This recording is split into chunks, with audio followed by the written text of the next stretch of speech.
설교를 잘하면 박수를 쳐주셔야 되는데 하기도 전에 쳐주셔서 감사합니다.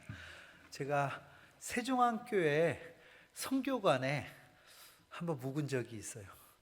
전 세계에서 가장 시설이 좋은 성교관이었던 걸로 제가 기억하고 있습니다. 그래서 오늘 다시 이렇게 여기 오게 되니까 너무 좋은 것 같습니다. 저는 목사님 소개를 30년 필리핀 그리고 5년 독일, 그러면 최소 제가 35년을 사역한 건데 그럼 제 나이가 몇 살쯤 됐을까 이제 되게 궁금하시죠? 머리 많이 희끗희끗한데 저는 25살 때 선교사가 됐어요. 일찍 했고 평신도 선교사로 선교사를 시작했습니다. 사실 그때 저는 선교사로 가려고 해서 간 거는 아니었고 이런 마음이 있었어요. 집에서 그 당시에 아버지가 미국에 유학을 보내주시려고 준비하고 계셨는데 제가 목사 아들로 태어났거든요. 그래갖고 여러분들은 정부미 먹을 때 저는 성미 먹고 자라고요. 성미 아세요? 네, 여기는 아는 지방이, 요새 서울서 성미 얘기하면 잘 몰라요. 근데 여러분들은 장학금 받아 공부할 때 저는 헌금으로 공부를 했어요. 그러니까 누가 저에게 뭐 복음의 빛 이런 얘기를 하면 저는 실상 그 주님이 나를 위해 십자가에 못 박혀 죽으신 그거 외에 교회가 나를 키워주고 공부시켜주고 먹여주고 재워주고 사택에서 살았으니까 했으니까 제 안에 그 빛이 있었어요. 그런데 제가 외국에 가 공부를 해서 저는 이제 학부 때는 신학을 안 했었으니까 그렇게 해서 내가 살아갔는데 이 빚진 마음이 있는 거예요. 이건 좀 청산해야겠다는 생각을 가지고 6개월 단기 선교사로 1992년 2월에 군대 제대하자마자 제가 필리핀에 간 거였고, 그때 거기에 가게 되는 동기도 누가 어디서 뭐 그런 게 아니라 잡지를, 기독교 잡지, 지금도 있는지 모르겠는데 빛과 소금이라는 기독교 잡지를 보다가 선교사 모집 이렇게 돼 있더라고요. 그런데 거기에 보니까 이게 막 평생 하는 거였으면 저도 안 했을 텐데 6개월 단기라고 써 있는 거예요. 요 딱이다, 이게 나한테 맞는 거고. 그러면서 제가 기도하기를, 하나님, 나는 아버지같이 평생 목회를 하고 싶은 마음은 없습니다. 근데 분명한 건 하나님께 도움을 얻었으니까 아주 전문 용어로 내 6개월 내 삶을 내놓을 테니까 퉁칩시다.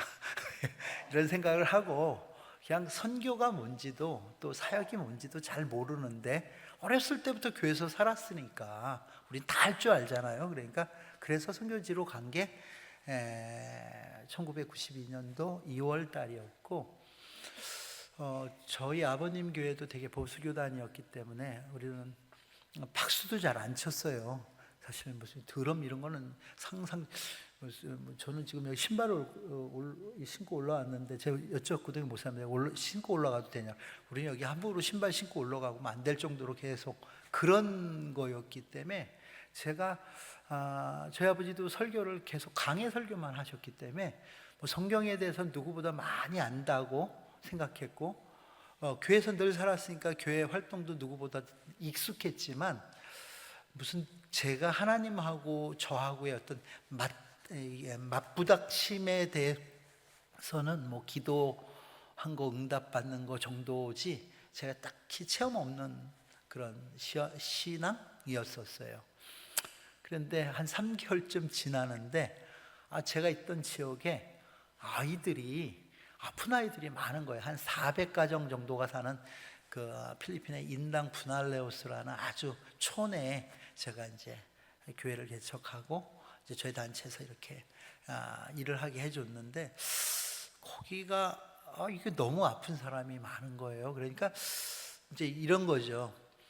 내가 그래도 명색이 선교사니까, 선교사는 이제 늘 들어오던 얘기가 기도해서 나야 되니까 이제 아이들을 기도해 주기 시작했고, 또 그러면서 기도만 갖고는 안 될 것 같은 그런 마음이 있어가지고 어머니께서 이렇게 갈 때 상비약을 조금 싸주신 게 있었어요. 저의 의학 상식은 이 정도입니다.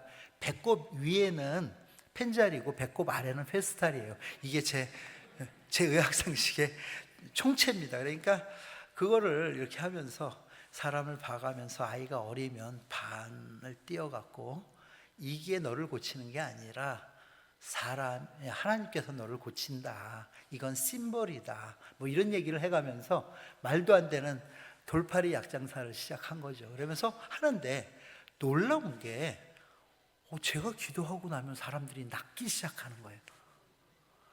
그게 뭐 이게 처음에는 야 낫네 하면서 저는 이런 생각을 했어요. 야 한국약 독하다. 엄마가 하루에 3번을 먹어야 된다 그랬고 뭐 이렇게 했는데 그런 게 아니라 밥만 뜯어 먹여도 그냥 벌떡벌떡 나니까. 그래서 그 다음에 아기들이 오면 반에 반을 갈아서 먹이고 별 난리를 다 치는 거예요. 제가 저 혼자. 그러던 어느 날 우리 주일학교 학생의 아버지인데 많이 아프다는 얘기를 들었어요. 그런데 그날은 제가 일주일에 한 3번 정도 그 지역에 갔는데 가지 않는 날이었어요.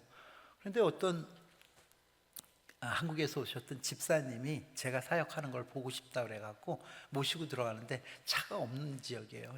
그러니까 하여간에 되게 오래 걸려서 들어가야 되고 그러는데 그래서 갔는데 우리 주일학교 반사하던 친구들이 나한테 선교사님 왜요? 그랬더니 누가 저기 아픈데 우리 꼬맹이죠. 근데 그 집 애들도 여러분 혹시 우리나라 뭐라 그러나 치킨 박스를 뭐라 그래? 수두? 예. 막 이렇게 얼굴에 이렇게 수두가 걸렸었는데 걔도 내가 이렇게 기도해서 낫거든요. 근데 그 아버지가 아프다는 거예요. 그래서 그거 가지 뭐 기도하면 되니까. 그리고 이제 갔어요. 늘 나는 사람들을 기도해 줄 때 이 약이 고치는 게 아니라 하나님 너를 고친다. 이 약은 심볼이다. 그리고 했고 그때마다 이제 이렇게 아이들이 낳고 어른들이 낳고 하니까 그게 아주 익숙해 있었을 때 한 3개월 지나. 근데 갔는데 그 집 문 앞을 딱 들었으려고 하는데 내가 빼먹고 간 게 있는 거야. 오늘은 가만 있어봐자. 뭘 빼먹었는데 뭐냐면 늘 이게 백백이라고 그러죠. 뒤로 메고 다니는 약가방을 안 갖고 온 거예요. 근데 그게 이게 자가당착이라는 그런 얘기 있잖아요. 아무도 나에게 묻지 않지만 내 안에 딱 이렇게 꽉 막히는 게 한 가지가 나는 사람들에게 늘 이 약이 고치는 게 아닌데 하나님께서 고친다고 얘기를 했는데 내가 오늘 약가방을 안 갖고 왔다. 내가 갔다 올게 하려면 가는 데만 2시간 넘게 걸리니까 안 되는 일이고 그러면 당신이 여지껏 우리한테 하나님 고친다고 그래 놓고 약이 고쳤네요 하는 그 말을 듣기가 너무 불편하고 아니고 내가 선교사니까. 그런데 다른 하나 불편함은 더 컸어요. 뭐냐면 약 없이 기도만 해갖고 난다는 거에 대해서는 내가 믿겨지지가 않는 거예요.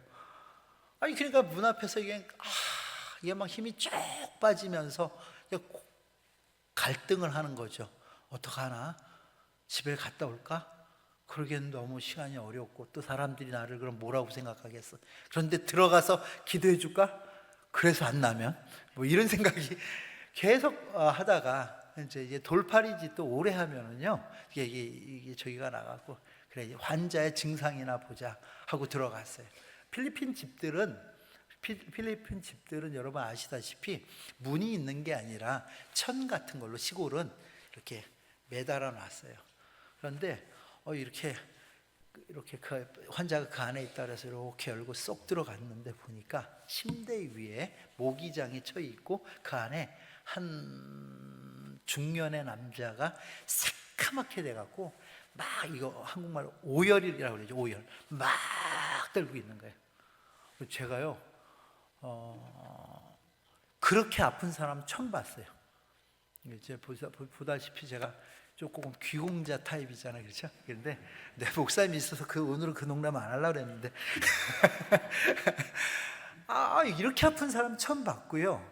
와, 이건 진짜 딱 걸렸다 하는 생각이 드는 거예요. 그래서 이게 이렇다고 오늘 내가 약을 안 갖고 왔기 때문에 안 된다 할 수도 없고, 늘 하나님이 고치신다고 나는 선교사니까 늘 그렇게 말해왔고, 그 사람은 아파 있고, 이건 진짜 금방 죽을 것 같은 그런 막 열기가 확 이렇게 저한테 다가오는데 너무 힘든 거예요. 그래서 이걸 어떻게 하나 하다가, 그래 어쩔 수 없지 뭐 여기까지 왔으니까, 그래서 모기장 거두라고 그래요.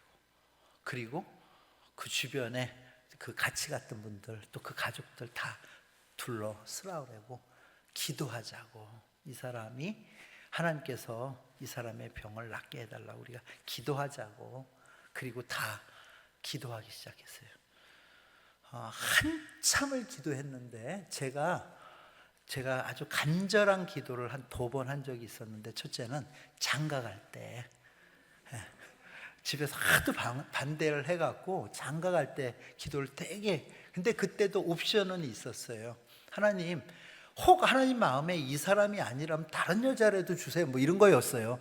알겠죠? 뭔지? 옵션이 있다는 게. 근데 이때는 하나님, 옵션이 있으면 안 됩니다. 무조건 고쳐주셔야 돼요. 안 고쳐주시면 난 여기서 내일부터 일 못해요. 막 그 땡깡을 쓰고 얼마나 기도를 했는지, 한참 콧물 눈물이 범벅이 되도록 하고 났는데, 이렇게 눈을 뜨고 보니까, 아니 생각해보면 나보다 더 간절히 기도해야 될 사람이 와이프잖아요. 여러분 부인 믿지 마십시오. 나갔어. 없어. 자식들이 나보다 더 간절하게 기도해야 되는데, 애들도 저 혼자 그러고 있는 거예요. 저 혼자 그 사람 붙들고. 그리고 집에 왔는데 이 마음이, 예전에는 기도해 주셔서 편했는데 너무 마음이 불편한 거예요. 지금이라도 약을 들고 뛰어갈까? 그런데 그게 내가 한 말에, 심벌이 없다고 병이 안 고쳐지는 거 하나님이 고친 게 아니잖아요. 내 말에 내가 걸려갖고 그러지도 못하고 며칠 밤을 잠도 못하고, 그래서 이제 다시 주일이 돼서 가야 되는데, 제가 아침에 일어나서 막 이렇게 뜯어보는 거예요. 어디 아픈 데 없나? 핑계라도 대고 가고 싶지가 않은 거예요. 거기 맞닥뜨리면 이상해질 것 같고, 죽었다고 그럴 것 같고 막 그랬어요. 그런데 아픈 데도 없고, 그래서 어쩔 수 없이 그냥 가는데, 딴 때 같으면 동네 어귀부터 누구 엄마 이따 와야 돼, 뭐 야야 가자 이렇게 뭐 이렇게 고기몰이 하듯이 하면서 들어갔는데, 누가 날 볼까 봐, 혹은 그 사람 죽었다는 뭐가 이렇게 있을까 봐 교회로 쏙 들어가고, 그리고 예배를 드리는데도 마음이 너무 불편해요. 그리고 나서 예배가 마쳐졌는데도 누구랑 말 걸기가 어려웠는데, 저를 그 집에 데리고 갔던 그 주일학교 교사가 있잖아요. 그 여자 자매가 룰루랄라 막 앞에서 왔다 갔다 하는 거예요. 그래서 내가 너 잠깐 와보라고. 그래서 내가, 야 지난 금요일 날 우리가 아픈 그 사람 기도하러 갔지 않냐? 그렇다고. 야 그래서 우리가 막 열심히 기도했지 않냐? 그렇다고. 이게 굉장히 지금 자기는 바쁜데 왜 그런 걸 묻냐는 듯이 저한테 이상한 표정을 대면서 그렇다고 그래서, 그 아저씨 어떻게 됐냐고 내가 물었더니 낫다고. 아주 너무 싱겁게 낫다고 그러더니 제 할 일 하러 가요. 그래서 제가 끝나자마자 딱 그 집에 뛰어갔더니, 그분은 이틀인데 벌써 다 나서 농장에 일하러 가서, 저는요 이게 제 인생에서 제일 부끄러운 얘기를 지금 여러분한테 하나 털어놓는 겁니다. 그때 머리가 하얘지기 시작했어요. 하얘지기 시작했고, 여러분 그렇게 혹시 여러분 기도해서 병이 나면 농장 가는 거 아니에요. 교회 와서 감사헌금을 해야죠. 그런데 그 아저씨 농장을 가버리신 거예요. 그러면서 내가요 25살 때 엉엉 울었어요. 그 집 앞에서 끝없이 울었어요. 왜 울었는 줄 아세요? 감사해서요? 아니에요. 이런 얘기 강단에서 써도 되나요? 좀 학술적인 얘기인데, 쪽팔려서 너무 부끄러운 거예요. 내가 그 동네 사람들은 다 믿고 있었어요. 뭐에 대해서? 하나님이 우리를 고쳐주신다, 우리의 병을 고쳐주신다, 우리의 문제를 해결해 주신다. 그걸로 수도 없는 기적이 그 동네에서 일어났고, 심지어 저를 닥터신이라고 부르는 사람, 제가 메디컬 닥터인 줄 아는 사람도 있었어요. 정말 많은 아이들이 낳았으니까. 그런데 그 기적의 중심에 내가 있었는데, 그 일을 하나님이 고치신다고 내 입으로 계속 얘기했고 가르치고, 그것을 확인하면서도 그 일을 하나님이 이걸 고치신다는 것을 믿지 않았던 단 한 사람이 있었는데, 그게 누구였어요? 그 기적의 중심에 있었던 나만 안 믿은 거예요. 이게 너무 부끄러웠어요. 그러니까 이 부끄러움이 얼마나 큰지, 그냥 저는 좋은 선교사인 척하고 다니고, 좋은 신앙인인 척하고, 하나님에 대해서 많이 아는 척했지만, 그 하나님이 내게 베풀어 주시는 그 경험에 대해서 나만 안 믿고 있어요. 합리적으로 생각하려고 그랬어요. 야, 한국 약 진짜 독하다. 쬐끔밖에 안 먹었는데 저렇게 벌떡벌떡 일어나네. 뭐 이런 식의 생각만 했었어요. 그리고 나서 제가 거기에 무릎 꿇고 하나님, 그 이전까지 6개월입니다. 6개월 이후에는 좀 제발 저 맘대로 좀 살게 해주세요. 제가 돈 많이 벌고 그래서 헌금도 많이 할게요. 뭐 제 나름대로의 이유를 붙여가면서 하나님 일을 안 하겠다고 하다가, 그때 내가 여지껏 관념적으로 알던 하나님을 내 삶에서 경험하고 나니까, 이 하나님과 이 하나님을 경험하는 이 삶을 내 삶이 다는 그날까지 하고 싶다는 그 생각, 이런 생각 때문에 제가 거기에 눌러 앉은 거예요. 그러니까 우리 아버지가 어떻겠어요? 미국 육아 보내려고 지금 6개월만 가서 그 하고 온다 그러길래 허락해줬네. 얘가 안 오고 갑자기 선교가 어쩌는 둥, 영혼이 어떠는 둥, 선교사가 되겠다는 둥, 그러니까 당장 저희 필리핀에 오셔서 안 된다고, 왜 네가 꼭 선교사를 해야 되냐고, 굳이 나중에 하고 싶다면 교수가 되라, 저희 아버지가. 그래서 많은 사람들을 가르치면 되지, 교회를, 아버지 모양 큰 교회를 해서 선교사님들을 후원하면 돼, 왜 네가 가야 되냐, 안 된다, 너는 안 된다, 막 이런 식으로 저희 아버지. 그때 제가 깨달은 게, 선교를 가로막는 것은 목사구나 하는 생각을 했어요. 성도는 하려고 해도 목사가 여러 가지 이유와 논리를 가지고 막는구나. 그래서 그때부터 이제 목사 말을 안 듣기 시작했죠, 제가. 그래서 4년 정도를 버티니까 저희 아버지가 이제 95년도에 저보러, 야, 너 그러지 말고, 버티고 있으니까요, 그러지 말고 들어와서 신대원 하면 목사 돼서 선교사 돼. 그래서 제가 그때도 사역을 솔찬치 않게 제가 잘하고 있었는데, 다른 선교사님들에게 이양하고 한국에 와서 신대원 하면서 딸마다 울면서 기도했어요. 공부를 했어요. 왜냐하면 진짜 내가 무식했다는 것을 깨달았어요, 그 신대원 3년 동안. 그리고 나니까 또 부모님은 이제 또 어떻게든지 잡아놓을 생각이에요, 무교육자로. 그래서 내가 98년도 2월에 이제 신대원 졸업하고 나서 이번에는 일주일 만에 다시 선교사로 간 게, 저희 아이가 큰 아이가 100일 때, 우리 어머니는 맨날, 아니 예방접종이나 끝나면 가야 되지 어떻게 100일 된 아기를 데리고 가냐. 처음에는 너무 어려웠던 게 이런 생각이 있어요. 그리고 저희가 이상한 걸 했어요. 제가 페이스 미션, 그 누구에게도 구하지 않은, 사람에게 구하지 않습니다, 하나님만께만 구합니다가 지금까지 그래서 저는 저 개인을 후원해 달라는 그런 후원 편지를 지난 30년 동안 단 한 번도 누구에게 보내본 적이 없습니다. 하나님께 구하고 주시는 것으로 살려. 생각해 보세요. 97년, 98년은 IMF 때요. 너무 어렵죠.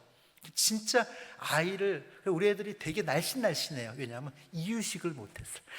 어렸을 때. 그리고 병원을 갈 수가 없었어요, 돈이 없으니까. 그래서 우린 거의 기도로 해서 기도 났는데, 제 기도에 제일 많이 했던 기도가 이거였어요. 하나님, 이 아이를 데려갈 때가 돼서 데려가신다면 오케이, 그건 제가 수용할 수 있지만 이 부모의 무지로만 죽이지 않았으면 좋겠어요. 그럼 너무. 그래서 그랬는데 요행이 저희 아이들이 여기 목사님하고 저 공통점 하나가 잘생겼다는 거하고 애들이 넷이라는 게 저도 넷인데 내 아이가 지금까지 잘 커줬습니다. 그래서 저는 선교사가 돼서 30년을 필리핀에 사역했고요.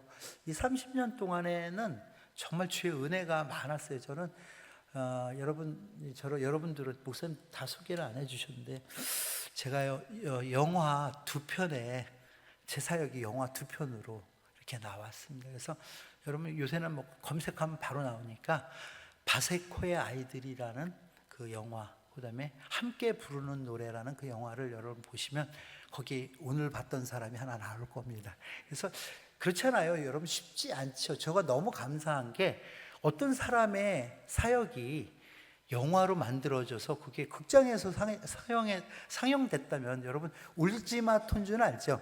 예, 그것을 만들었던 그 제작사가 제 영화를 만들었던 거예요. 그래서 그게 2편이 나왔고요. 그 다음에 저도 이런 거거든요. 이제 목사가 되면 내 이름으로 되어진 책 하나 정도 있으면 좋겠다 했는데 작년에 도시로 읽는 사도행전이라는 책이 하나가 나왔어요. 이거 그런데 묵상집이에요. 매일같이 했던 묵상이 책으로 엮여져서 나온 그런 책도 나오고. 그래서 지난 30년 동안 저는 정말 받은 게 많습니다. 그래서 저희가 매일같이 제가 이제 일했던 데도 여러분 그 영화를 좀 보실 수 있으시면 보시면 좋겠는데 그 영화에 보면 세계 3대 슬럼이라고 그러는데 뭐 케냐에 어디 뭐 남해 어디 그리고 저희 필리핀에 바세코라는 데인데 그 바세코에서 이렇게 생각하시면 돼요. 한 거기 10만 정도가 사는데 한 2만 명의 아이들이 하루에 한 끼를 못 먹는 애들. 처음엔 너무 화가 났어요. 내가 뭐 밥하러 갔나? 내가 이 밥하려고 헬라어 히브리어 공부했나? 성경을 내가 그렇게 봤나? 막 이런 화가 날 정도로 그랬는데 하나님께서 은혜를 주시는 게 나는 하기 싫었는데 하고자 한 게 아닌데 하나님께서 그런 일을 어떤 집사님 한 분이 저에게 오셨어요. 초창기 사역할 때인데 그러니 신선순 교사 여기서 도시락 하나 아이들 만들어 먹이면 얼마나 들까 그랬어요. 그 당시에 지금부터 한 25년 전, 30년 전인데 제가 생각해 보니까 우리나라 돈으로 250원, 300원이면 도시락 하나, 밥 하나, 반찬 하나를 거기 애들이 일반적으로 그러니까 한 끼를 못 먹는 애들이 한 2만 명 정도 되니까 이분이 그런 생각을 하는 거예요. 그랬더니 그 100개 만들어 가서 나눠주세요. 나 이런 거 아닌데 했는데 우리가 가서 농구장에서 100개 해갖고 애들 같이 노래하고 기도하고 나눠주고 그랬더니 그분이 오시면서 또 얘기를 하는 거예요. 성사님 이걸 좀 정기적으로 하면 안 될까 그러는 거예요. 저는 이거 어떡하라고요. 한 번도 아니고. 그런데 속으로는 그랬는데 그분이 저희를 후원하는 분이라 안 한다 소리를 할 수 없어서 매주 화요일마다 이제 정기적으로 했는데 어느 날 다시 또 오셔서 저한테 제가 하고 싶어서 한 게 아니에요. 뭐라 그랬냐면 이거 2번 하면 좋겠다. 왜 자꾸요? 그랬더니 자기가 국민연금을 한 달에 50만 원을 탄대요. 그런데 하나님께서 내가 연금을 딱 수혜하고 났을 그 당시에 연금 없이도 살 수 있는 재력을 주셨기 때문에 이거는 내 몫이 아니라 하나님 몫인데 아이들에게 밥을 줬으면 좋겠네. 그래서 50만 원을 주시면서 이틀, 그래서 화요일과 목요일을 해줬으면 좋겠대. 또 해야죠. 그래서 그렇게 시작한 것이 저희가 프리피딩인데 그런데 이제 이 일을 저만 할 수 없으니까 이렇게 여러분 이제 방문하는 또 훈련생들 이렇게 하다 보면 오신 분들이 그러면 성교사님 이거는 이틀만 합니까? 그럼 다른 날은 어떡합니까? 그래. 그날은 못하죠. 그럼 제가 수요일 하겠습니다. 어느 교회에서 우리 교회가 월요일 하겠습니다. 우리 교회가 그래서 월요일부터 토요일까지 또 주일날은 우리가 그래도 쉬려고 했는데 이 여수에 있는 도도마회라는 회가 주일날은 우리가 빵을 1000개를 후원하겠습니다. 그래서 우리가 5교회가 있거든요. 그래서 1000명에게 주일날 예배 후에 간식으로 주겠습니다. 그래서 월요일부터 주일까지를 매일같이 그래서 매일같이 350명을 일주일에 2번은 1000명을 먹이는 일들을 제가 하고 싶어서가 아니라 그렇게 되어지는가 하면 저는 학교 이런 거 상상을 안 했는데 우리 센터에 저기 하시던 분이 또 와서 나한테 뭐라고 그러시냐면, 학교를 하면, 야, 학교가 돈이 얼마나 드는데 말이 드는데 이걸 하자고 그랬냐 그랬더니, 잠깐이라도 하자고 하도 그래서, 그러면 40명 정도를 한 석 달만 해보자 했는데 이게 학교가 돼갖고요, 그 지역에 이 세 가지로 유명했거든요. 마약, 장기 매매, 그 다음에 매춘으로 유명했던 섬이었어요. 초창기 제가 들어갈 관공서나 물, 전기 안 들어왔고요, 없었던 그 지역이었는데, 이 세 가지 때문에 사람들이 거기로 오는, 배 타고 들어오던 지역이었는데, 저희가 지금은 7개 그렇게 40명 시작한 것이 7개 유치원이 되고요, 초등학교부터 고등학교까지, 또 기술학교, 이런 많은 교육사역도 하게 됐고요. 제가 처음 갔을 때만 해도 그 땅의 아이들에게, 남자들에게 물어보면 넌 커서 뭐가 될래? 그러면 깽이 되겠다고. 애들이 맨날 깽단 놀이만 해요. 왜냐하면 그 지역의 힘을 가지고 있는 깽단들이거든요. 여자애들에게, 이런 믿기지 않겠지만 여자애들에게 물어보면 자기는 창녀가 되겠다고. 왜냐하면 거기에 경제를 돌리는 애들은 다 그 하는 애들. 그러니까 어렸을 때부터 보고 힘쓰는 사람, 돈 많은 사람은 그런 사람인 걸 아이들이 아니까. 근데 거기가 마닐항에 배가 들어오면 그 선원들을 대상으로 몸파는 아이들이 거기에 한 그때 뭐 90여 명, 한 100명 정도가 있었고, 뭐 이러니까 그런 곳이었는데, 지금 그 지역에 저희가 교회가 5개가 서서 그 지역에 하나님께서 은혜를 주시고, 그러다 보니까 이제 여러 이제 매체에서도 이런 게 있었는데, 저는 이 공중파 방송에 대한 좀, 한번 EBS에 출연을 했는데 제가 얘기한 복음은 싹 빼놓고, 악마의 편집 있잖아요, 자기들이 필요한 얘기만 할 게 아니다 했었는데, 이제 한 수년 전에 이제 그게 영화로 만들어주고, 뭐 이제 그렇게 해서 제가 필리핀에서 30년 사역을 하고 안식년을 독일로 갔다가, 독일에서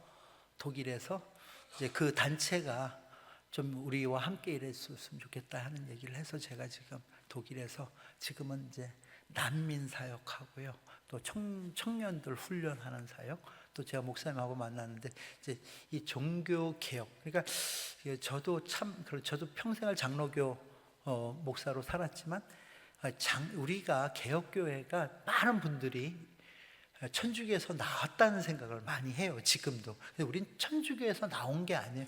그들이 믿는 것과 우리가 믿는 건 달라요. 제가 일산 쪽에 교회들이 한 교회만 계속 크니까, 거기 모 목사님께서 거기 목사님들을 모아서 목사님들 그 제자 훈련 같은 걸 하셨어요. 제가 거기 성경 공부하는데 제가 강사로 갔는데, 어떤 분이 얘기하다가 저한테 묻더라고요.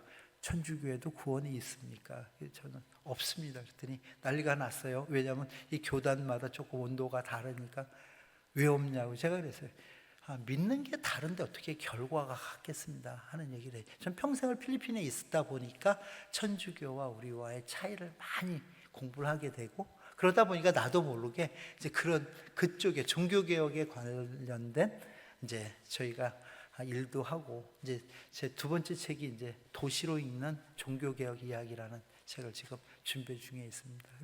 그런데 제가 독일에 있으면서 좀 어려운 게 하나가 뭐가 있었냐면, 필리핀에서는요, 눈에 보여지는 사역을 했어요. 그렇죠?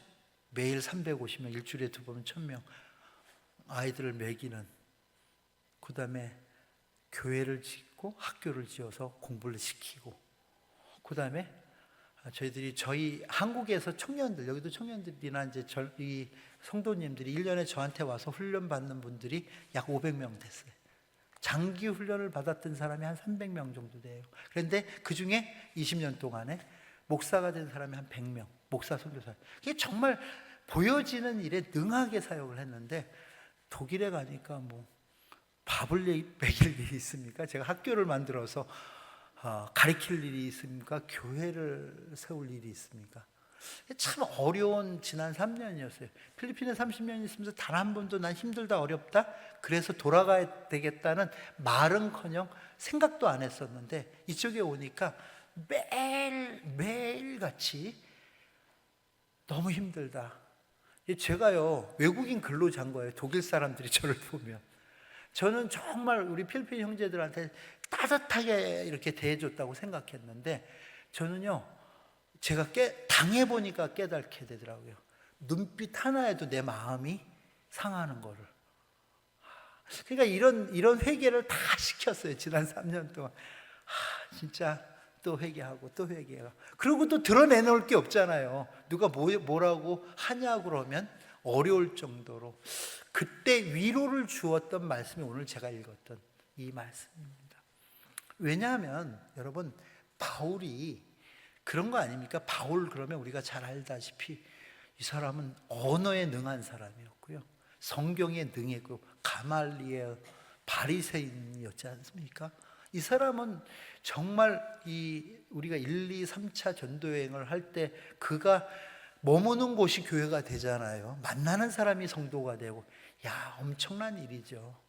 그런데 이제 우리가 생각할 때 마지막에 이가 로마로 갈 때는 어떤 생각을 하게 되냐면 내가 여러 번 너희에게 가려고 하였으나 막 그 길이 막혀서 못 갔다고 하는 로마서의 말씀처럼 진짜 가려고 해도 안 됐는데 하나님께서 마지막에 그를 죄수의 몸으로 거기를 보내는 거예요. 그리고 이제는 총독 앞에서 그랬듯이 이제 황제 앞에서 그가 하나님의 하나님 되심을 드러내는 그런 일이 있을 거라고 우리는 생각을 하는 거죠.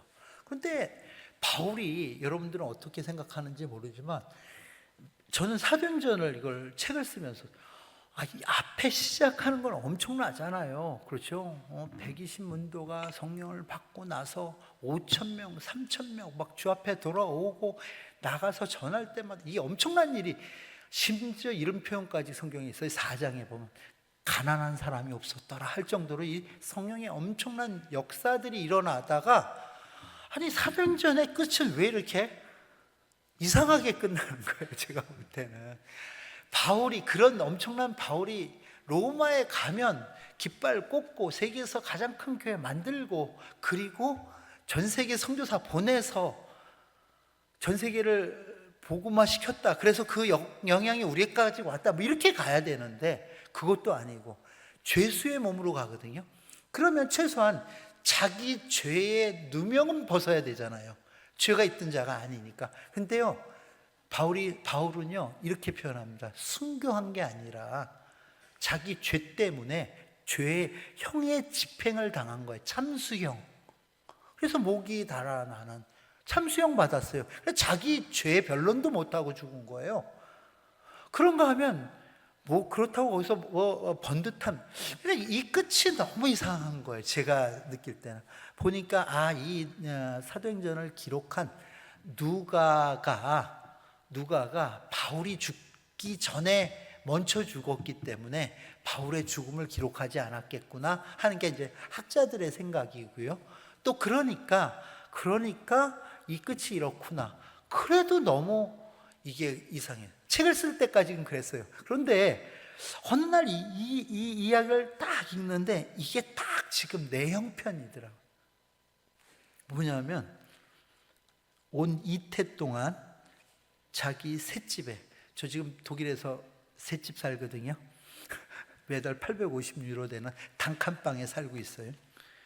자기에게 오는 사람을 다 영접하고, 제가요 목사님 오시면 목사님 잘 오셨습니다 이렇게 영접하고, 어디 가시면 모셔다도 드리고 영접하고, 그 다음에 하나님 나라를 전파하고 주 예수 그리스도에 관한 모든 것을 담대하게 거침없이 가르치는 일. 그게 지금 제가 하는 일이거든요. 그러니까 만약에 여기서 로마에 깃발 꽂고 제일 큰 교회 만들고 선교사 많이 보내고 엄청난 사역, 병자를 고치고 막 이런 일을 했으면 저는 늘 바울에 대한 열등감으로 살았을 텐데, 바울의 끄트머리도 이러다가 자기 누명도 못 벗고 자기 형벌로 목 베어 죽는 거예요.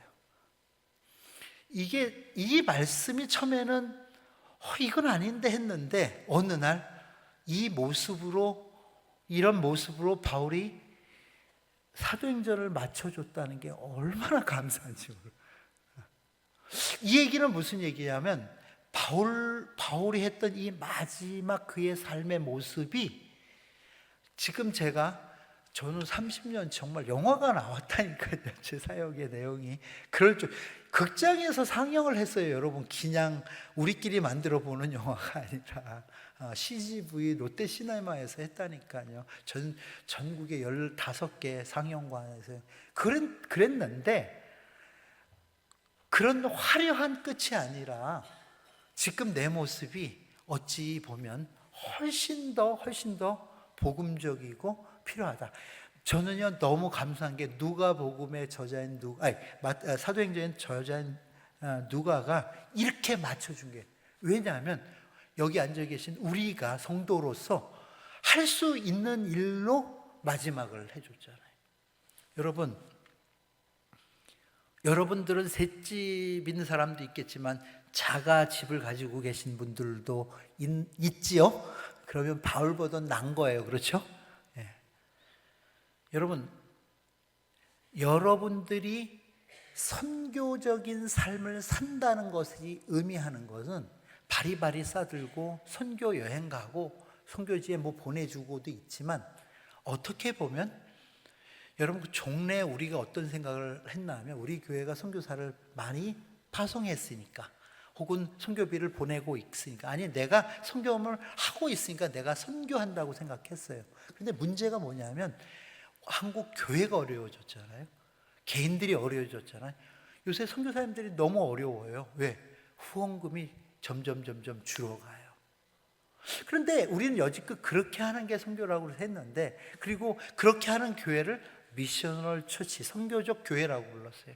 근데 이 선교적 교회라는 우리 공동체적인 교회, 조직적인 교회 뒤에 성도들이 숨어 있어서 선교에 대해서 선교적 삶으로 살지 않았다는 거예요. 근데 선교가 돈을 많이 써야 되는 게 아니라, 교회가 선교적 교회가 된다는 것은 성도가 선교적 삶을 살아줘야 되는데, 미셔널 라이프를 살아줘야 되는데, 성도들의 삶은 전혀 선교적이지 않은데 교회가 조직적으로 선교를 하는 거를 선교적 교회라고 생각해요. 여러분, 누가 교회입니다. 우리 이 예배당을 교회라고 하지 않잖아요. 최소한 이 교단은 그렇지 않아요? 우리가 교회잖아요. 그렇다면 이 교회가 정말 선교적 교회가 됐다는 것은 내가 선교적 삶을 살아야 되는데, 가장 우리가 선교사 중에 선교사라고 얘기하는 바울이 그 삶을 어떻게 마무리했습니까? 얘기하면 그래요. 저는요 외국어를 못하기 때문에 선교를 못해요. 저는 돈이 없기 때문에 못해요. 그런데요, 이 마지막 바울이 보여줬던 이게 우리가 이 땅에서 선교적 삶을 사는 방법으로 사도행전을 마치고 있다는 거예요. 제가 앞에를 하면 여러분들이 뒤에를 해야 되는데, 이렇게 한번 해보시겠어요? 자기에게 오는 사람을 제가 그러면 여러분 큰 소리로 다 영접하고 한번 해봅니다. 자기에게 오는 사람을, 아멘입니까? 하실 수 있죠. 그렇죠? 내게 찾아오는 사람을 내가 잘 영접하는 일, 이게 사도행전의 마지막이에요. 선교행전이라고 하는 선교행전의 마지막이에요. 외면하지 말고 여러분들이 잘 영접. 여러분, 이제 선교가요 도시 중심의 선교가 됩니다. 이 여수에도 얼마나 많은 이민족들이 와 있습니까? 우리를 찾아온 자들이 있지 않습니까? 저희가 이제 독일에서 사역 중에, 여러분 이란 사람이 세례받았다는 소식 들었습니까? 그렇게 듣기 어려운 얘기죠. 올 7월에요. 저희가 그리스는 난민들의 난민들이 처음 유럽 땅에 발 딛는 그런 곳이라면 거기에 난민들이 정착은 안 합니다. 이 난민들이 대개 어디서 오냐면 이란, 이라크, 아프가니스탄, 이 시리아 이쪽에서 와요. 그러면 우리 이제 그리스 사업본부에서 이들을 잘 영접해 줍니다. 그러면 그때 이분들은 뭐 종교 혹은 그 종족 간의 어떤 갈등 때문에 전쟁을 하다 온 사람들이라 모든 걸 싹 버리고 빈몸으로 오는데 그를 잘 영접해주는 그것만 갖고도 기독교에 굉장히 호의를 가져요. 다 모슬렘권 사람들인데. 그러면서 거기서 어떤 일이 벌어지냐면 같이 먹고 자고 같이 친분을 하면서 예수에 대해서 우리가 전할 수 있는 기회가 있고요. 또 그들이 때로는 그 자리에서 예수를 영접해요. 그런데 이 사람들이 실상 정착하는 데는 독일이나 영국이거든요. 자기 직장을 잡기 위해서 가는 곳은.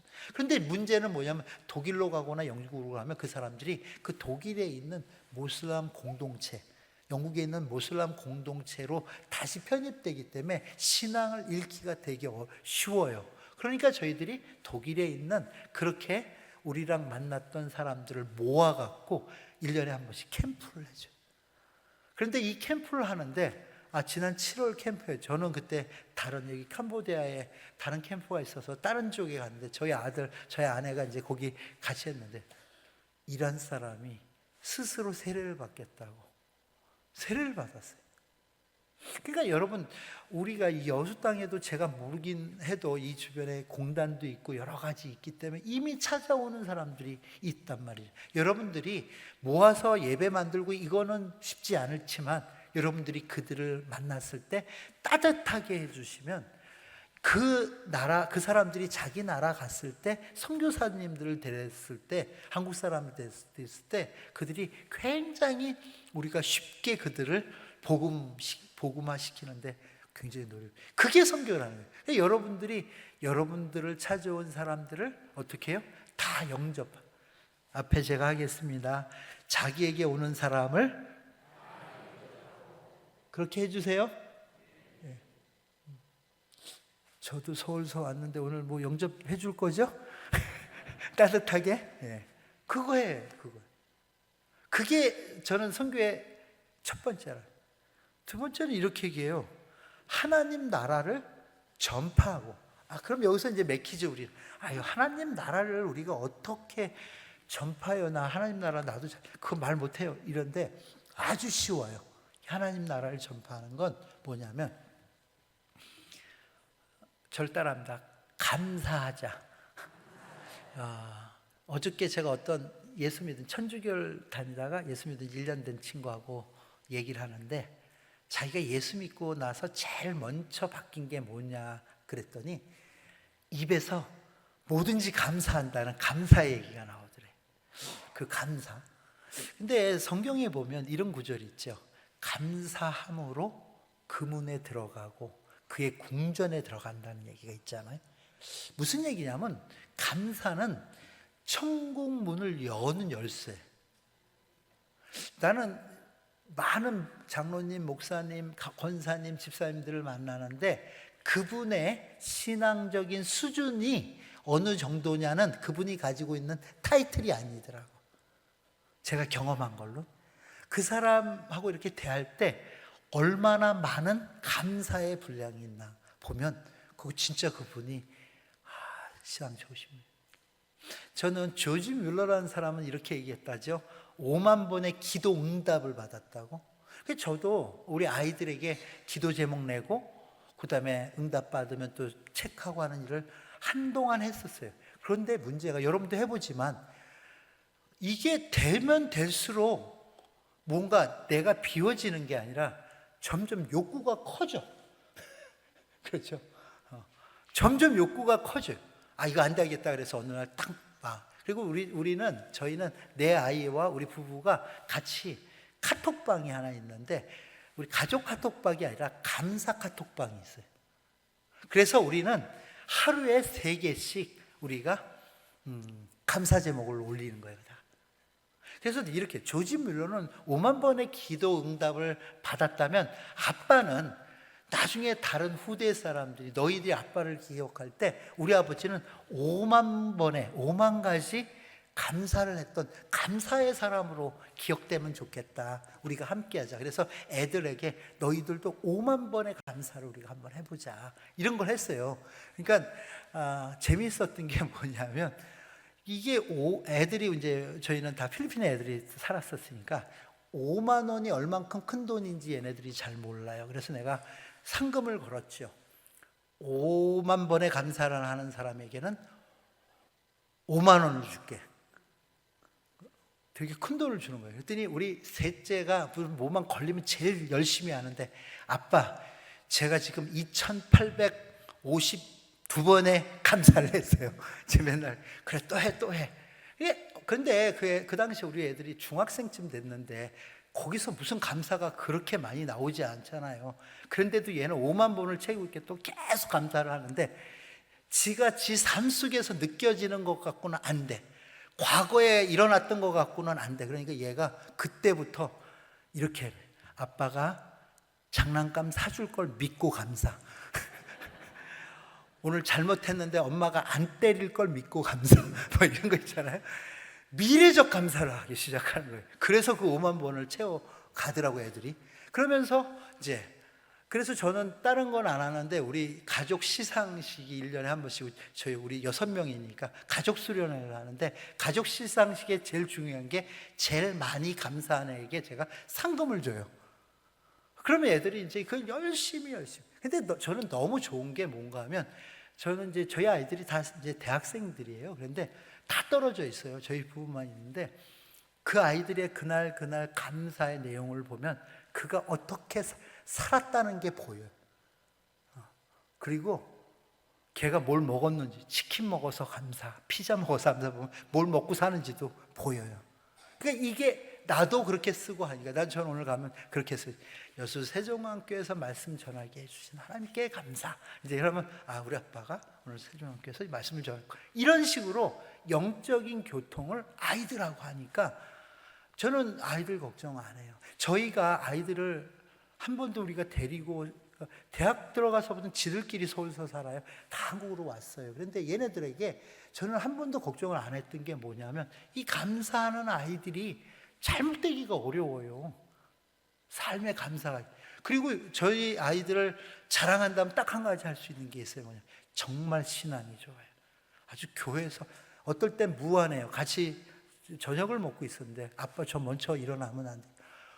정말 1년 만에 만났는데, 왜 그랬더니 제가 지금 수요 예배 가야 돼서요. 이러는 거예요. 아니 그럼 앉아있는 목사는 어쩌라고.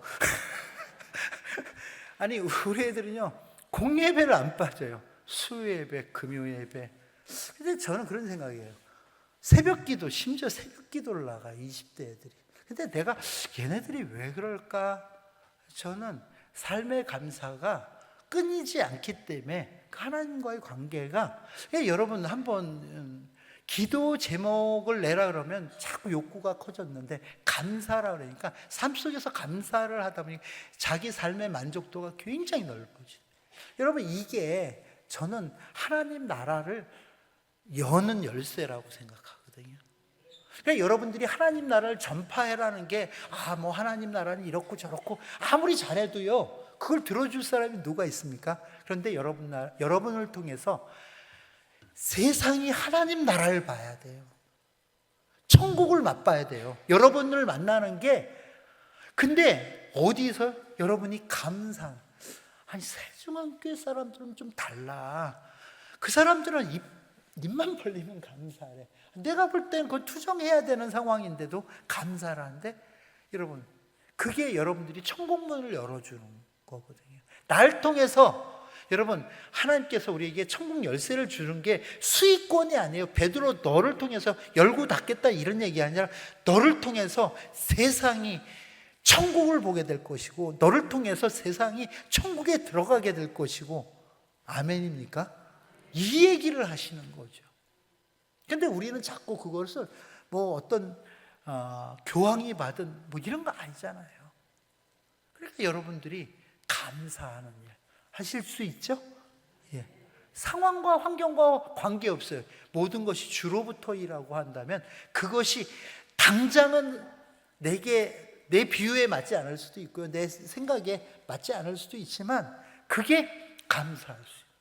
그게 감사로 표현될 수 있다면 여러분들은 이미 성숙한 스타일은 그걸 통해서 하나님을 보고, 그걸 통해서 여러분의 감사를 통해서 하나님 다 알아. 저 사람은 어떻길래 그게 다 감사야? 우리하고는 사는 데가 다르지. 그러면 우리는 세상과 사는 곳이 달라. 우리는 하나님의 다스림과 통치함 속에 하나님 나라를 사는데, 제가 하나님 나라를 그러면 어떻게 해요? 여러분은 전파하고 크게 해주시는 겁니다. 하나님 나라를 아멘입니까? 예. 여러분, 하나님 나라를 전파하는 건 다른 게 없습니다. 뭐 하시면 된다고요? 감사하시면. 그게 하나님 나라를 전파.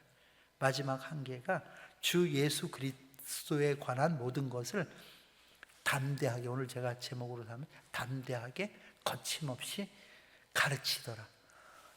이것도 쉽지 않잖아요. 가르치는 걸 난 잘 몰라서 누구 가르치는 게 힘든데 이것도 되게 쉬워요. 저는 비행기를 되게 많이 타요.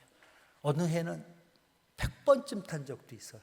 진짜 많이 탄 적이 있죠. 그런데 제가 한 번은 이런 적이 있었어요. 비행기를 많이 타니까 흔히 얘기하는 그 많이 타는 사람, 밀리언 마일러 이런 거예요. 제가 대하는. 그러니까 되게 이제 그 승무원들이 저한테 우수 고객이니까 잘 대해줘요. 그런데 어느 날 이제 자기가 담당 승무원이라고 인사하고 갔다 왔던 여자 승무원이 그렇게 하다가 내 옆 사람, 저 비즈니스석 이런 거 안 탑니다. 일반석입니다. 예. 옆 사람을 물을 건네주다가 앞에서 어떻게 하는 바람에 저한테 홀라당 다 엎어버린 거예요. 아니 근데 우수 고객한테 더 잘해주겠다고 해놓고 물을 홀라당 엎었으니까 얼마나 이 사람이 미안하겠어요. 그러니까 이 사람이 나한테 와서 선생님, 제가 이제 브링업 대표님 죄송합니다. 제가 목사인지 몰라요. 대표님 정말 죄송합니다. 제가 해야 된다고 했다고. 조금 이따 사무장이 오는 거예요. 우리가 큰 실수했다고 말씀해 주시면 세탁비를 드리겠다고. 그런데 내가 이제 처음에 그 자매가 그럴 때 괜찮아요. 당연히 내 물이라서 음료수가 아니라 괜찮고 내 옷이 되게 신축성이 있어갖고 금방 마르니까 걱정하지 말아요. 괜찮아요? 누구한테도 얘기하지 마요 했는데 사무장이 뛰어온 거예요. 선생님 죄송합니다. 우리 이게 초짜라서 그랬습니다. 이제 막 펴면 절대 한 가지 부탁이 있어요. 그래 뭐냐? 그래서 절대 저분 혼내지 마요. 나는 이미 다 괜찮다고 했고 용서하고 다 한 거니까 뭐라 그러면 안 돼요. 불리기가 하면 안 돼요. 그랬더니 그래도 저희가 세탁비는 드려야 되겠다. 바우처를 주고 그런 것도 필요 없어요. 뭐라 그러지 마요. 네, 이제 그러고 지나갔어요. 그러니까 그 10시간을 넘게 타면서 얼마나 그분들이 그랬겠어요.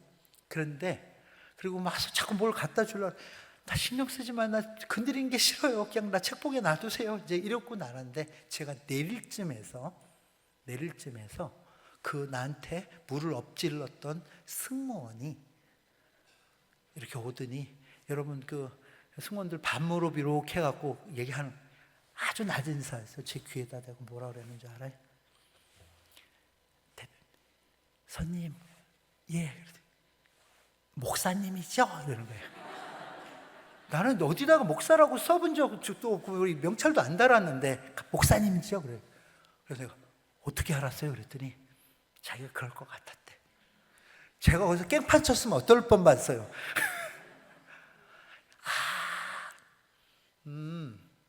깨달았어요.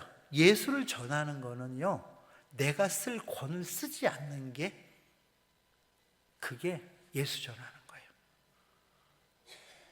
내가 정당히 요구해서 잘잘못을 가리는 게 나는 여지껏 정의라고 생각했는데 그게 아니라 내가 쓸 권을 쓰지 않을 때 상대가 나를 달리 보고 나는 목사라고 한 적이 한 번도 없어요. 성경책 펴놓고 읽지도 않았어요. 그런데도 그 사람이 나한테 목사님이냐고 물었다는 것은 저 사람이 생각하는 목사의 상은 그런 거였게. 얼마나 이번에 한국 오는데 또 한 번 그랬어요. 어떤 분이 막 급하게 저한테 와갖고 저희 어머님이 독일 왔다 가는데 영어를 노잉글리시해요. 영어를 못해요. 84세래요. 우리 어머니하고 동갑이었어요. 그래서 내가 너무 잘 됐어요. 제가 어르신들 모시고 다니는 거 제일 잘해요. 그리고 내가 그분을 계속 근데 그분만 가는 줄 알았더니 딸 둘이 같이 움직였거든요. 근데 왜 그랬을까 했는데, 그런데 하여간에 우여곡절이 있었는데 그분이 저만 절절절절 계속 내가 다 짐 들어드리고 다 했어요. 끝 했지 뭐 하는데 저한테 또 젊은 뭐 하는 사람이냐. 제가 이렇게 얘기했어요. 저는 이런 구호단체의 대표예요. 이렇게 얘기했어요. 그랬는데 근데 제가 그분께 저는 만나는 모든 사람들에게 복음을 전하기 때문에 물었는데, 자기는 무교고 자기는 그런 거 안 믿는다고 이렇게 강팍하게 얘기하셨던 그 아주머니가 안동 분이세요. 저한테 뭐라 그러는 줄 알아요? 저는 NGO 단체 대표예요 이랬더니 저를 딱 보더니 신학했죠? 이러는 거예요. 그래서 내가 교회도 안 다니는 사람이 신학한 걸 어떻게 알아요? 내가 그랬더니 자기가 뭐 들어서 안 돼, 뭐 텔레비에서 신학했죠? 그래. 예, 신학했죠. 목사죠? 그래. 예, 그럴 줄 알았대. 여러분, 세상은 우리를 안 보는 것 같아도요, 다 보고 있어요. 여러분들이 그러면 장로님이죠? 이런 얘기를 들어야 돼요. 목사님이죠? 권사님이죠? 집사님이죠? 우리의 선함을 통해서, 여러분, 저는 이게 예수 전하는 거라고 생각해요. 내가 예수를, 왜 예수님이 당신을 구원했는지를 알리려고 가르치려고 하면은요, 그거 들어줄 사람 없어요. 그런데 내가 세상이 하지 않는 짓을 하면, 죄송합니다, 짓이라고 해서 세상과 다른 이치의 것들을 내가 들어버리면 사람들이 나를 향해서 의문을 가져요. 왜 저러지? 저 사람 이상해. 왜 손해를 보지? 왜 포기를 하지? 이럴 때 그 사람들이 분명히 저거는 권사일 거야. 권사님이 아까 기도하셨죠? 딱 얘기하는 거예요. 근데 그때가 예수를 전할 수 있는 기회가 되더라. 예수는 우리가 논리로, 저는요 성경 정말 많이 봤어요.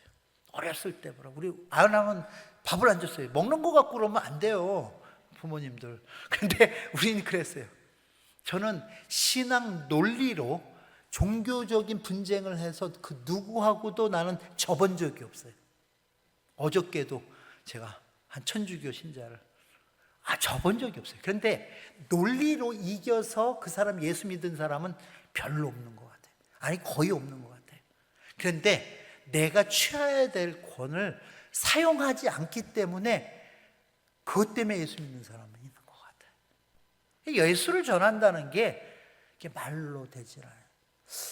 이제 말씀을 마치겠습니다. 여러분, 저를 따라서 한 가지만 해주시겠어요? 내가 만나는, 조금 크게 해주세요. 여기 200명이라 했는데 200명 목소리가 아니에요. 내가 만나는 모든 사람은 복음이 필요한 사람입니다. 아멘입니까? 제가 일본에서 집회를 했어요. 그런데 이 얘기를 저는 오늘 마지막에 했는데, 제가 이 얘기를 처음에, 전도 집회여서 따라합니다. 내가 만나는 모든 사람은 복음이 필요한 사람입니다. 이렇게 했어요. 그랬더니 다 따라 했는데, 이 앞에 앉으셨던 한 여성분이 그 한마디부터 울기 시작하는데 계속 우는 거예요. 제 설교 긴데 계속 울고, 저분이 왜 내가 뭘 했나. 그래서 끝나고 나는 내 설교에 은혜 받아서 그러나 그랬는데 물었어요. 그때 이분이 이런 얘기를 하시더라고요, 제게. 여러분 알다시피 일본 사람들은 남에게 조금만 이렇게 피해를 줘도 스미마세 이렇게 그러잖아요. 이게 남에게 피해를 주는 거에 대해서 굉장히 안 해요. 그러니까 남에게 피해를 안 주는 것 중에 하나가 뭐냐면 무엇을 강요하지 않는 거예요. 일본 사람들 서로 전도를 안 한다, 이런 얘기예요.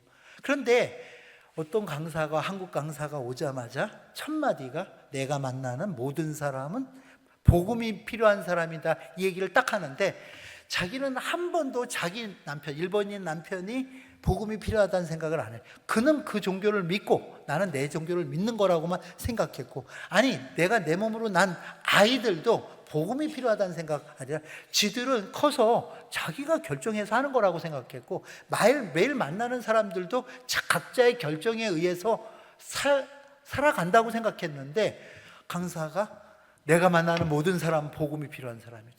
이 얘기에 자기는 자기 남편이 복음이 필요하다는 생각을 해본 적이 없대요. 일본인 남자. 아이들도. 그 얘기에 자기가 하나님 눈물을 주셔서 그렇게 하였죠. 우리가 그런 생각을 해요. 우리가 만난 모든 사람은 복음. 저는 비행기 옆에 누가 앉으면 이 사람이 돈이 많나 어디까지 이런 게 아니라 뭐 하는 사람 이게 아니라 예수 믿나 안 믿나에 대한 생각을 저는 해요. 기회를 달라고 기도를 해요. 저에게 예수 얘기할 수 있는 기회를. 여러분들이 전도가요 그냥 되질 않아요. 정말 내가 만나는 모든 사람. 그럼 예수 믿는 사람 많이 만났는데 예수 믿는 사람도 복음이 필요해요. 예수 믿는 사람 중에서 복음으로 안 사는 사람이 얼마나 많아요. 그 사람도 복음이, 저도 복음이 필요한 거죠. 근데 모든 내가 만나는 사람이 복음이 필요하다는 생각, 이 생각이 그를 하나님 앞에 올려드리는 우리가 복음의 제사장의 노릇을 할 수 있는 그 근거가 되더라고요. 여러분, 저는 이제 선교가 예전하고 양상이 많이 달라졌어요. 우리가 전 세계에서 두 번째로 많은 나라에 선교사를 파송하는 그런 나라가 됐다고 합니다. 저희 단체도 지금 원래는 제가 선교 단체를 길게 하다가 10년 전에 브링업 인터내셔널이라는 사단법인을 만들었어요. 근데 이유는 왜 그런가 하면 제가 모슬렘권이나 공산권에 가려고 그러면 어려워요. 선교사라는 그 하나 때문에. 꼭 그럴 때 전화하는 분이 있어요. 그러고 꼭 그렇게 불러요. 전화해가고 평소 안 하다가도 제가 중국에 있을 때나 아랍권에 있을 때 선교사님 그러면 내가 그냥 전화를 끊어요. 도청당할 수도 있으니까. 그래서 이게 너무 불편하다 하다가 우리가 10년 전에 그러면 국제구호단체 NGO를 만들자. 그래서 서울특별히 외무부에 저희는 정식으로 등록이 돼서 만들었어요. 그리고 놀라운 일이 벌어진 게 뭔가 하면 10년이 지나 보니까 저희가 일하는 나라가 33개 나라예요. 33개 나라에 사업본부가 있고요. 저희가 정식으로 MOU한 기업이나 국가단체나 교회가 저희가 96개가 있어요. 그거 아니고도 열심히 하는 데 있어요. 근데 놀라운 게 뭔지 아세요? 지금 저희는 96개 단체 중에서 16개만 교회예요. 그럼 내가 옛날에 선교단체에 있을 때는 교회에 가서 선교비 도와주세요. 성도들 만나서 나 후원해 주세요. 내가 상대할 수 있는 사람이 교회와 성도밖에 없었는데 지금은 80개 단체는 교회가 아닌, 여러분, 청소년 연맹, 우리가 돼 있는 데가 경기도 의사회, 약사회, 의료봉사단, 그다음에 무슨 산업진흥원, 별별 기업들, 대학들 이런 데 하고요. 그런데 우리가 이 33개 우리가 사역하는 그 동네 그 지역은요, 나라들은요 33명이 다 선교사예요. 그럼 예전에 하나님께서 지혜를 주신 게 예전에는 쓰지 못하던 것들이 선교로 넘어가. 하나님은 하나님의 일을 하신다는 생각을. 여러분 교회도 저희랑 좀 MOU 해주세요. 후원해 달라는 게 아니라 이런 거예요. 여러분 교회가 단기 선교 갈 때 선교 물품 같은 거 준비해 가잖아요. 약품이나.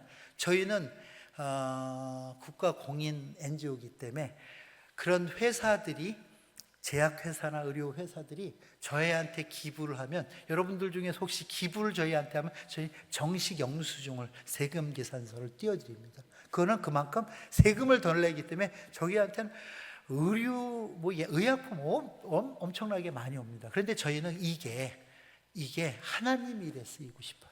이게 하나님 사업에, 하나님 나라와 관계되게 쓰이고 싶어요. 그래서 저희는 그것을 선교사님들께 보내야 되는데 이걸 물류로 보내니까 물류비가 장난이 아니에요. 억대요. 그런데 제일 좋은 게 단기 선교 나가는 팀들이 들고 가주시면 너무 좋은 거예요. 저희 입장에서. 그런 일을 하다 보니까 요새는 기업들이 요새는 ESG 경영하잖아요. 저희가 선교지에서 하는 일이 다 ESG 경영하고 관계된 거예요. 그런 컨설팅을 해요.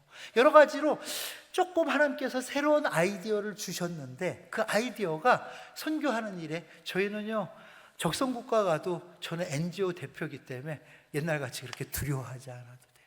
이 시대가 많이 바뀌었기 때문에 예전에 하던 것을 고집하는 게 아니라 하나님께서 이 시대에 우리에게 주시는 지혜를 가지고 우리가 사역을 한다면 정말 많은 것, 여수에서도 세계를 품고 기도할 수 있고요, 여수에서도 세계에서 정말 많은 사람들이 오는 사람들을, 아까 했던 거 다시 할까요? 오는 사람을 여러분 영접할 수 있죠. 하나님 나라를 전파하고 주 예수 그리스도를 가르치세요. 그 일이 이제는 우리가 나가서가 아니라 여기서부터, 나로부터 시작된다는 것. 여러분, 이게 선교적 삶을 사는 것이라는 것을 여러분 기억하고, 여러분 삶 속에서 선교의 영이신 성령께서 여러분들을 움직여 주셔서 이제 우리가 다른 사람들을 볼 때 저 사람이 복음이 필요하다는 것을 우리가 인지하고 대할 때 내 안에 계신 성령께서 그에게 깨달음을 주시고 그를 주 앞으로 건져 오실 줄 믿습니다. 그게 전도죠. 나를 만나는 모든 사람들이 예수를 아는 역사들이 있기를 주 이름으로 축원합니다.